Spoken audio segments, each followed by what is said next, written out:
Vehicles లేకపోతే నడుచుకుంటూ వెళ్ళడం అవసరం అంటావా? మానేయొచ్చు కదా. చూడండి, ఇందులో నా స్వార్థం ఉంది. అదేంటో చెప్తాను, వినండి. లైఫ్ లో కొన్ని చిన్న చిన్న ఆనందాలు ఉంటాయి.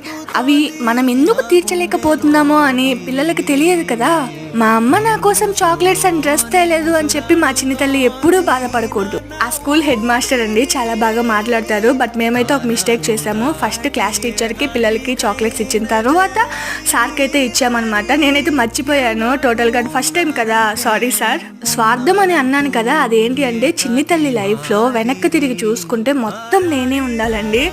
అదే నా స్వార్థం. తనకి నేను ఏది మిస్ చేయలేదు అన్న ఫీలింగ్ అయితే రావాలి. ఒక్క మాటలో చెప్పాలంటే చిన్ని తల్లి మా ఇంటి మహాలక్ష్మి అండి. ఆడపిల్ల పుట్టిందని మేము ఎప్పుడూ బాధపడలేదు. ఇంకా మా వారైతే నాకు పాపే కావాలని చెప్పేసి పట్టుబట్టి కూర్చున్నాడు అనమాట.